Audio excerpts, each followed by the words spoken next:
कोई आज हनुमान मंदिर वाली रोड बन रही है, आज वहाँ रोज एक्सीडेंट होते हैं। नगर का एक ठेकेदार है जो कॉन्ट्रैक्ट में काम कर रहा है, अभी तक पूरा काम नहीं हुआ है। अभी तक हमारे माननीय जनपद उपाध्यक्ष जी दीपक निगम जी को दे रहे हैं, क्योंकि यहाँ पे कोई अधिकारी है नहीं है, तो माननीय एसडीएम साहब को ये ज्ञापन देंगे, तो माननीय कलेक्टर साहब के पास ये ज्ञापन भेजेंगे। वो कहते हैं कि मोहब्बत और जंग में सब जायज है। हमने तो मोहब्बत की और उन्होंने जंग में छेड़ दी, तो न वो गलत है न। जब राजा ने रंकुश हो जाए, जब राजा भ्रष्टाचार में, अखंड भ्रष्टाचार में डूब जाए और जनप्रतिनिधि अस्तित्व विहीन होने लगे, तब ऐसी स्थिति बनती है। नेल्सन मंडेला और महात्मा गांधी का इतिहास इस देश में रहा है, जिन्होंने जन आंदोलन के माध्यम से क्रांति लाई थी। नगर छोटा है, यह छोटे से आंदोलन के साथ 3 साल का कार्यकाल पूरा होने को आ गया नगर पंचायत लखनऊ की नई परिषद को, और नगर पंचायत के आंगन में यह दूसरा अवसर है जब जनता आकर यहाँ पर गुहार लगा रही है। एक आंदोलन हुआ था जब मछुआ भवन, जो निषाद राज भवन बनना था, उसके टेंडर हो जाने के बाद भी वह काम नहीं हुआ, तो सामाजिक लोगों ने आकर यहाँ पर गुहार लगाई, अपना आवेदन दिया, निवेदन दिया। आज भी उस कार्य की प्रगति शून्यता पर है। आज फिर एक सड़क को लेकर एक आंदोलन फिर से जन्म ले रहा है, और उस आंदोलन के प्रणेता, उस आंदोलन का जिन्होंने शंखनाद किया था, वे हमारे साथ हैं। नगर पंचायत, जनपद पंचायत दोनों मिलकर इस क्षेत्र का विकास कर रहे हैं। जनपद पंचायत के युवा उपाध्यक्ष दीपक निगम, जिन्होंने इस आंदोलन को प्रारंभ किया है, उन्हीं से समझते हैं कि कैसी है इस नगर पंचायत की दशा और दशा। निगम साहब, हमारा आपसे प्रश्न ये रहेगा कि नगर पंचायत का यह जो सड़क को लेकर आप आंदोलन कर रहे हैं, यह सड़क निश्चित रूप से अस्पताल जाने वालों के लिए और राहगीरों के लिए मुसीबत खड़ी कर रही, क्योंकि आपका वहाँ पर फार्म हाउस भी है और आपका वहाँ निर्माणाधीन एक लॉन भी बन रहा है। निश्चित रूप से इसलिए आप उस समस्या से भली भांति परिचित हैं, पर नगर में ऐसी बहुत सारी समस्याएं जो मुँह पाए खड़ी हैं, उस पर आपका क्या कहना है? मैं तो एक समस्या को जो आए दिन देख रहा था, उसको लेके मैंने पत्रकार साथियों के साथ इस बात को उठाई, लेकिन अब मेरे जब ये पता चला कि ये तो पूरे शहर की पोल खुल गई। हर वार्ड में कोई ना कोई काम अधूरा पड़ा है, कोई ना कोई काम विकास रुका हुआ है, और ये एक जनप्रतिनिधि के नाते, एक मध्य प्रदेश सरकार के साथी होने के नाते ये सरकार को बदनाम करने का काम कर रहे हैं, क्योंकि शासन तो पूरी हर हिसाब से हर वार्ड के लिए फंड की उपलब्ध कराती है, लेकिन उसका जो सदुपयोग होना चाहिए वो आज हो नहीं रहा।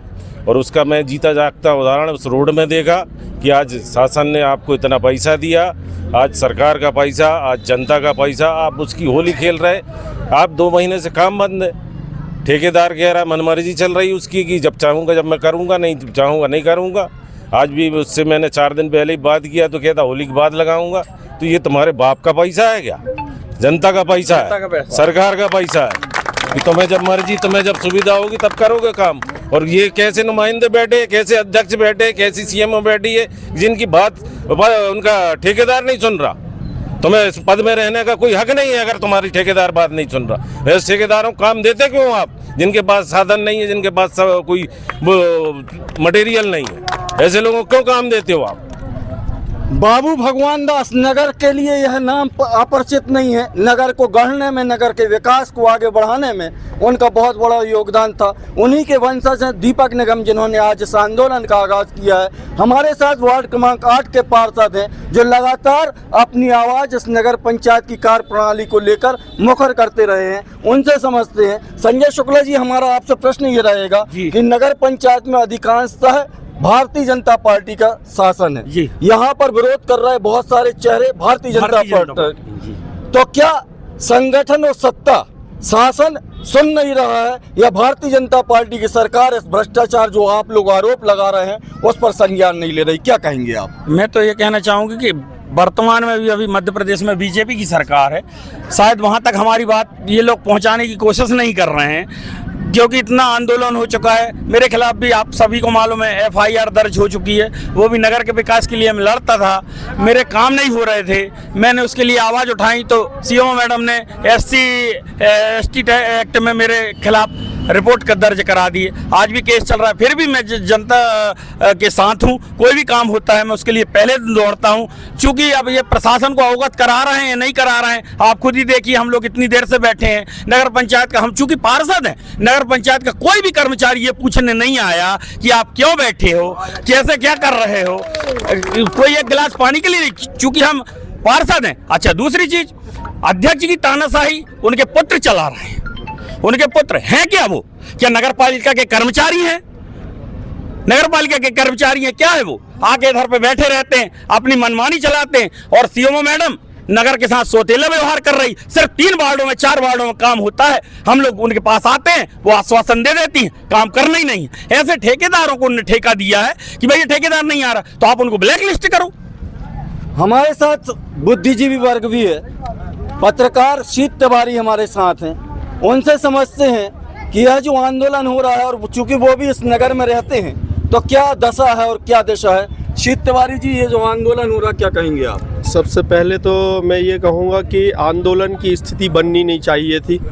यदि भारतीय जनता पार्टी सत्तासीन प्रदेश में है और नगर परिषद में भी भारतीय जनता पार्टी का ही अध्यक्ष है, तो एक मिनट नगर पंचायत CMO हाँ बोलिए। तो ये विकास कार्य रुकने नहीं चाहिए। दूसरा, निरंकुशता की बात कहें, अकर्मण्यता की बात कहें या लब्बो लुआब की बात कहें, तो भारतीय जनता पार्टी के ये जो नगर परिषद अध्यक्ष है, इनका लब्बो लुआब सिर्फ विज्ञप्तियों के माध्यम से और गैर पब्लिक स्थल पे जो स्थान मंचों से छुपकर, जनता से छुपकर ये अपनी वाहवाही प्रदर्शित करते हैं। 12 तारीख को भी आपका कोई कार्यक्रम है? निश्चित तौर पर हम एक प्रेस विज्ञप्ति CMO मैडम ने जारी की थी और उस प्रेस विज्ञप्ति को पढ़ने के बाद में मैंने हमारे साथियों ने ये निर्णय लिया कि 12 तारीख को हम इस विषय में CMO से और नगर परिषद अध्यक्ष से 1 to 1 बात करेंगे, सामूहिक रूप से बात करेंगे कि आप अगर आपने काम किया है तो जनता के सामने लाइए और हमको और जनता को ये बताइए कि आपने क्या काम किया है। हमारे साथ अभी 8 तारीख को अंतर्राष्ट्रीय महिला दिवस हुआ है। नगर पंचायत लखनादौन की अगर बात करें तो महिला शक्ति, नारी शक्ति का यहाँ प्रतिनिधित्व CMO, अध्यक्ष और उपाध्यक्ष सहित बहुतायत संख्या में पार्षद जो है महिला हैं। महिला सशक्तिकरण की दिशा में एक बड़ा कदम सरकार की ओर से हुआ था, पर इस नगर पंचायत में महिलाओं की क्या स्थिति है, नगर की क्या स्थिति है। नगर पंचायत की उपाध्यक्ष विजूषा राजपूत हमारे साथ हैं। इस आंदोलन के बारे में उनसे समझते हैं कि वो क्या कहती हैं, कैसा ये आंदोलन का स्वरूप कैसे बना और क्या स्थिति है नगर विकास की। मैं खुद नगर पंचायत उपाध्यक्ष होते हुए भी मेरी कोई सुनवाई नहीं होती है। मैं अध्यक्ष मैडम से कुछ कहती हूँ तो वो कहती हैं कि हाँ हो जाएगा। हम लोग 10 लोग लेके उनके पास वो ले गए थे कि CMO को आप हटाइए, वो हमारी सुनवाई नहीं कर रही हैं। तो उन्होंने कहीं तुम लोग 10 हो या 15 हो, हमें उससे कोई मतलब नहीं, जो मुझे करना मैं वही करूँगी।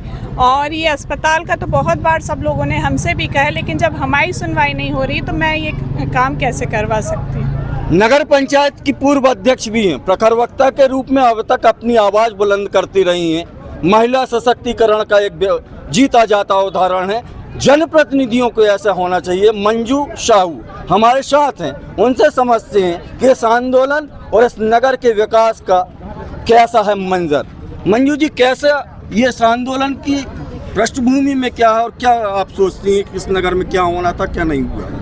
जी, इस आंदोलन की पृष्ठभूमि तो यही है कि अभी मुख्य रूप से जो एक बड़ी समस्या है कि बस स्टैंड से लेकर हॉस्पिटल तक, सिविल हॉस्पिटल तक जो रोड का निर्माण कार्य ठेकेदार के माध्यम से करवाया जा रहा है, तो वो 2 महीने से लगभग हो चुके हैं। उनको टेंडर दिए और काम भी उन्होंने चालू किया है, लेकिन काम सिर्फ उन्होंने इतना किया है कि जो रोड बनी बनाई थी उसको खोदकर और भी अधिक उसको बहुत अधिक बना दी गई, जर्जर बना दी गई है, ताकि वहाँ से लोग आने जाने में बहुत उनको मुश्किल हो रही है। वार्ड क्रमांक 4 में एक पार्क का निर्माण होना था, उसके बारे में क्या कहेंगे? क्या स्थिति, पार्क बन के तैयार हो गया? जी नहीं, वो तो सैंक्शन हो गया है, लेकिन अभी तक वो पार्क चालू नहीं हुआ है। मैं आपको बता दूं कि वार्ड क्रमांक 4 में मुख्यमंत्री की सहायता राशि से एक 50 लाख रुपए का पार्क पिछली परिषद में स्वीकृत हुआ था।